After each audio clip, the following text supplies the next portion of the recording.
Bonjour à tous et à toutes, une petite vidéo où je voulais te parler de diverses choses. Tu sais qu'à trop être dématérialisé, que ce soit en vidéo, en audio, à trop faire de contenu, peut-être que tu ne sais pas, toi qui ne crée pas de contenu, attends j'ai un problème avec le porte-caméra, peut-être que tu ne sais pas, toi qui ne crée pas de contenu, mais il arrive un moment donné où on n'a plus ni l'énergie, ni on en arrive à être complètement paumé. C'est-à-dire que à force, quand on fait beaucoup de vidéos et qu'on les crée à la chaîne et qu'on produit beaucoup de contenu comme ça, à la fois diversifié, où il faut que chaque année on trouve des nouveaux sujets, où il faut que chaque année on fasse des nouvelles vidéos, où tout le temps il faut être présentable à la caméra, où il faut constamment faire attention à ce qu'on dit, parce qu'on risque d'être censuré, parce qu'on peut être bloqué, parce qu'on peut avoir du jour au lendemain ta chaîne qui peut être complètement bloquée et où tu ne peux plus publier. C'est vrai qu'il arrive un moment donné où on se lasse et ça crée des genres de burn-out, quoi, des périodes où le créateur ne peut plus créer, où les idées ne viennent plus, où les envies de faire des vidéos se perdent. Et c'est vrai que ce sont de ces moments-là où il y a des moments où tu te dis « Mais qu'est-ce que j'ai fait de me lancer là-dedans ? Mais qu'est-ce que j'ai fait d'aller me mettre dans un carcan pareil, comme YouTube par exemple, qui est un carcan énorme, où il faut tout le temps avec des exigences, où il faut tout le temps être présent, où il faut créer souvent des vidéos, où il faut souvent publier du contenu, où il faut faire des shorts, des vidéos longues, des vidéos courtes, des machines, des bidules. Et il arrive un moment où le cerveau de celui qui fait ça pète les plombs complètement. Parce que tu ne vis plus dans ta vie de tous les jours, tu ne vis que pour la vidéo. C'est-à-dire que tu ne vis que pour te dématérialiser, t'exprimer, et qu'au bout d'un certain temps, tu n'arrives plus à vivre dans la vraie vie. C'est-à-dire qu'à trop partager des choses en vidéo, à trop faire du contenu diversifié, à trop répondre aux exigences des plateformes aussi, qui sont de plus en plus exigeantes. YouTube, c'est de pire en pire. Quand on regarde les lois et les réglementations de YouTube, c'est de plus en plus honteux, parce qu'on se demande ce qu'on va pouvoir sortir, vu les capacités des sujets qui sont diminuées, vu tout ce qui est interdit de plus en plus, parce qu'il y a de plus en plus d'interdits sur la plateforme YouTube. Et il arrive un moment où on se lasse, où c'est vrai que je commence à espacer de plus en plus en 2023, les publications vont être de plus en plus espacées, parce que nous ne sommes pas des machines, nous sommes disponibles en replay à tout moment, puisque tu n'as qu'à appuyer sur la touche play et tu as assez de contenu pour te distraire. Et nous n'avons pas toujours aussi l'énergie d'être toujours dans la production, dans le partage, dans le fait d'alimenter constamment une chaîne comme on alimenterait une vache en herbe verte pour qu'elle grossisse. Puisque c'est ce qui se passe actuellement. On essaye d'alimenter une chaîne et c'est un peu comme la vache, plus on lui met de l'herbe verte, plus on met des vidéos, plus la chaîne grossit, plus la vache grossit aussi, plus elle mange de l'herbe. Bon. Et au bout d'un certain temps, il arrive un moment où on se pose, les années passent. Moi, ça fait depuis 2017 que je produis constamment du contenu. Chaque année, je sors des nouvelles vidéos constamment depuis 2017. Et c'est en 2023 que je pète les plombs.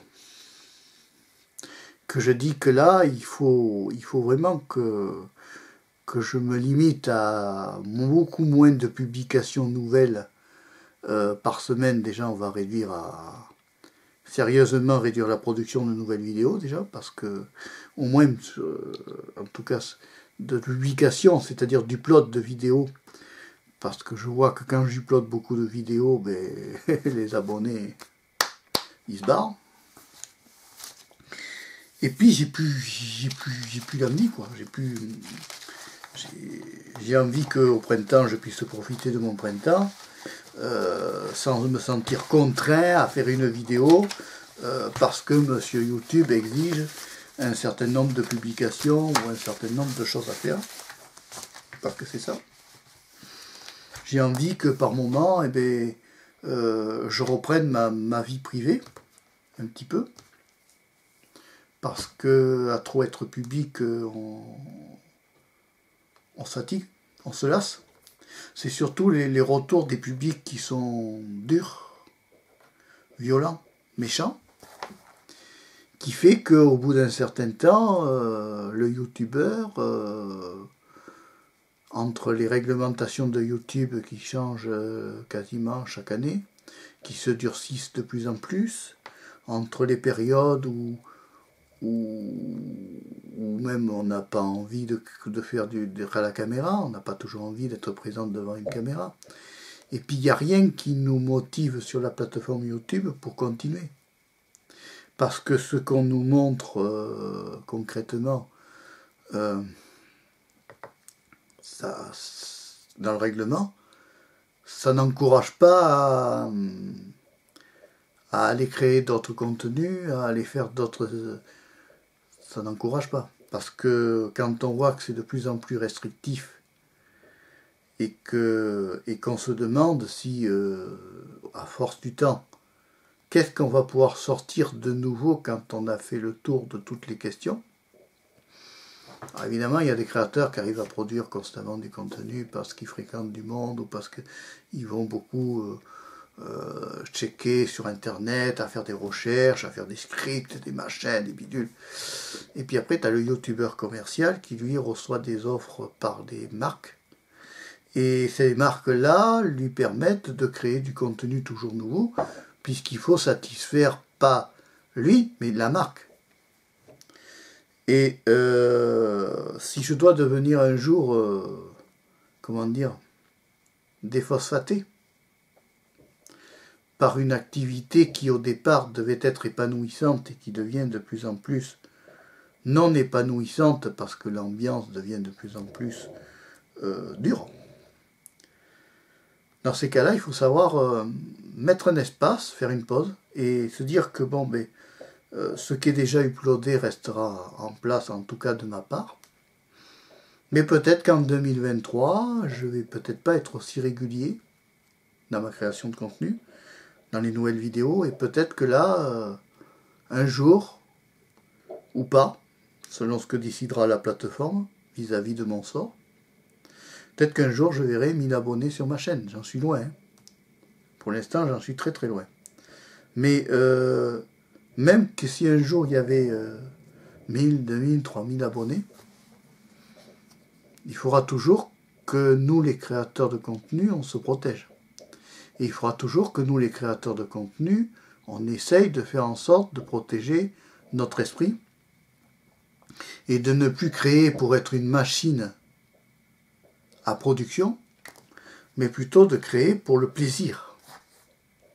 Et créer pour le plaisir, ça demande quand même une certaine liberté. Une certaine liberté dans la possibilité de publication, de sujets, voilà, de choses comme ça, de ne pas se soucier de savoir si ta foutue vidéo il va être considéré par quoi. J'en suis au stade où certaines vidéos, YouTube les considère pour les enfants, quand moi je considère que c'est pour un adulte. Il y a énormément de décalage là-dedans. Et je trouve que ça devient de plus en plus dur, YouTube. Ça devient de plus en plus épouvantable. Il n'y a qu'à voir tous les créateurs qu'on fout tout le camp. Hein. Hein, l'année dernière, ça a été quand même un théâtre de beaucoup de créateurs qui sont partis. Et je commence à les comprendre. Et je me dis que le jour où je suis revenu sur cette plateforme, j'ai peut-être eu tort. Parce que finalement, je me demande si j'y ai vraiment ma place. Mes vidéos ne sont jamais mises en avant et ne le seront jamais puisqu'il n'y a pas de pub. Parce qu'en fait, quand on met en avant un créateur, c'est pas pour la qualité du travail du créateur, c'est juste pour le nombre d'emplacements publicitaires qu'il a pu stocker, ce qu'ils ont pu mettre sur sa vidéo, et c'est ça qui fait la mise en avant du créateur. Ce n'est pas son talent, hein. Jamais. Ça sera surtout ça. C'est-à-dire, c'est surtout le nombre de vidéos que tu vas pouvoir, le nombre de pubs que tu vas pouvoir bouffer en regardant la vidéo du créateur.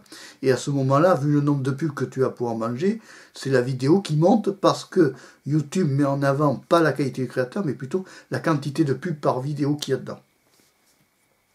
Et c'est un peu contraire à... Comment dire? C'est un peu contraire à la base de la création de contenu. À la base, une plateforme devrait être faite pour accepter tous les contenus, dans tous les domaines et dans tous les sujets.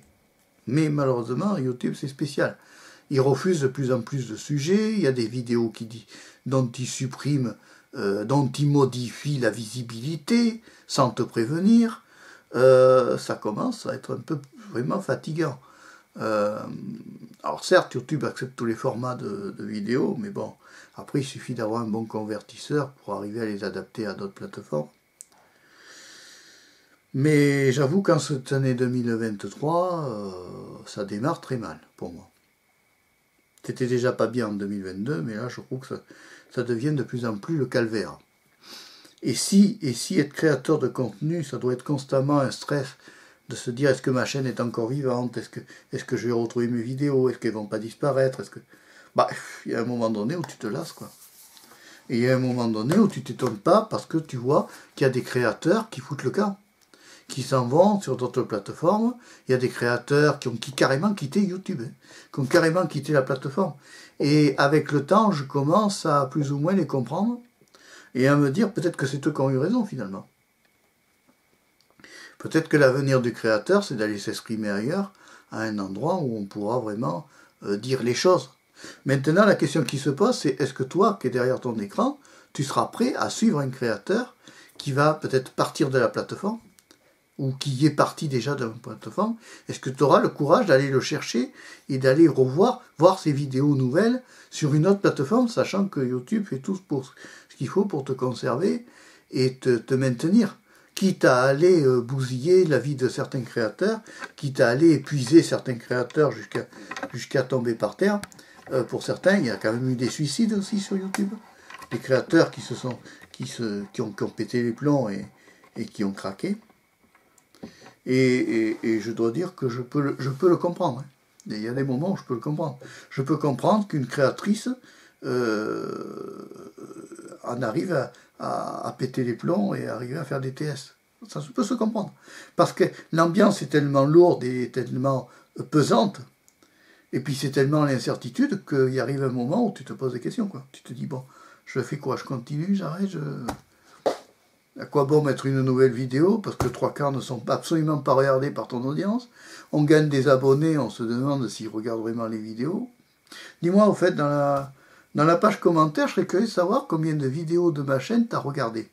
Toi, en tant qu'abonné, si tu es abonné à ma chaîne, combien de vidéos tu as regardé et quelles sont les thématiques que tu as regardées par rapport à cette chaîne. De tout ce que j'ai uploadé depuis le début que j'ai repris l'année dernière, j'ai sauté l'année d'avant, la chaîne, qu'est-ce que tu as regardé comme vidéo, quelles étaient les thématiques qui t'ont intéressé? Ça m'intéresserait de le savoir, tu vois.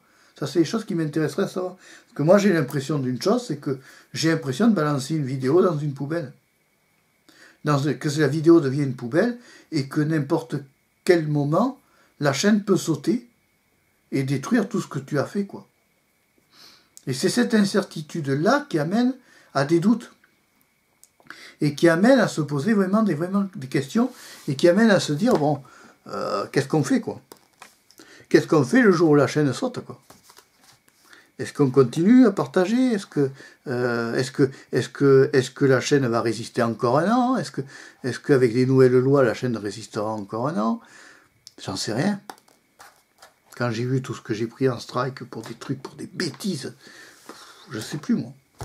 J'en suis au stade où je me pose la question. Tu te rends compte que j'en suis au stade où me dire, quand je sors dehors, ah non, ça, il y a une marque derrière, c'est pas la peine. Ah non, ça, il faut faire attention à ça. Ah non, ça, il faut faire attention, il y a un vélo qui arrive, vite, coupe la portion de vidéo. Mais c'est plus une vie, ça devient un cauchemar, quoi. C'est plus ça, créer du contenu. Créer du contenu, c'est être naturel. Créer du contenu, c'est parler à n'importe quel moment de la vie. C'est se confier peut-être un peu à la caméra par moment quand on a appelé derrière. Mais c'est surtout distraire une audience et que la plateforme accepte tous les formats de vidéo et surtout que la plateforme accepte qu'on ait une pseudo-liberté d'expression. Donc, bon, ben là, pour l'instant, tu vois, cette vidéo, elle est publiée sur YouTube. Pour l'instant, elle va rester. Maintenant, je ne peux pas donner de délai pour l'instant, actuellement, là où j'enregistre cette vidéo. Je ne sais pas s'il va y en avoir d'autres. Ça sera au gré de mon inspiration. Si j'ai des idées, ben, je publierai du contenu. Et puis si j'ai pas envie, ou que je suis malade, ou que je suis mal fichu, parce qu'on n'est que des humains après tout. On est des humains dirigés par des robots. Et des robots qui sont odieux du reste. Ben, il y aura un moment où il n'y aura rien. Il n'y aura pas de nouvelles vidéos, comme font beaucoup de chaînes. Beaucoup de chaînes ne publient pas régulièrement du contenu, et je pense qu'ils ont raison parce qu'ils se protègent. Et il faut se protéger actuellement. Voilà ma petite analyse du jour. Je ne sais même pas quel titre je vais donner à cette vidéo. Tu vois, à l'heure où j'enregistre. J'en sais rien, je ne sais plus. J'ai atteint un seuil, tu vois, cette année, en 2023, je ne sais plus. Pourtant, j'en ai fait, il y a plus de 1000 contenus qui avaient été créés à l'époque et publiés sur YouTube. Sur 1000 contenus, tout avait disparu, du jour au lendemain, comme ça. Ils ont tout fait gicler, quoi. Alors, il a fallu que je réuploade certaines vidéos, refaire les titres, refaire les miniatures, tout ça, pourquoi? Pour peut-être encore gicler au mois de mai, juin, ou pour une raison ou pour une autre, nouvelle de réglementation ou autre, on ne sait pas. On ne sait pas, on est dans une incertitude totale. Et le problème, c'est qu'on ne peut pas garantir la pérennité de nos vidéos en plus. Alors voilà, je peux dire que j'ai de moins en moins envie de créer, j'ai perdu l'esprit de créer, je suis oppressé, quoi. Voilà. J'ai pété les plombs. Ça arrive, les créateurs de contenu arrivent à péter les plombs. Comme beaucoup d'employés d'entreprise, comme beaucoup de gens qui pètent les plombs. Hein. C'est pas parce que quelqu'un est youtubeur qu'il est protégé de la dépression, qu'il est protégé de la perte d'espoir de l'avenir, qu'il est protégé. C'est faux. Les youtubeurs sont aussi sensibles que les autres. Hein. Bon, voilà ce que j'avais à dire aujourd'hui. C'est une vidéo qui a été un peu longue. Ça va pas plaire à certains. Mais je m'en fiche. C'est comme ça. Aujourd'hui, elle est comme ça. Allez, je vous dis peut-être à une prochaine vidéo. Quand? J'en ai strictement aucune idée pour l'instant. Pour l'instant, je ne sais pas. Je mets un espace. Voilà. Temporairement, je mets un espace. Et puis on se dit, je vous dis donc au revoir. À bientôt et puis merci d'avoir suivi la vidéo jusqu'au bout. Ciao.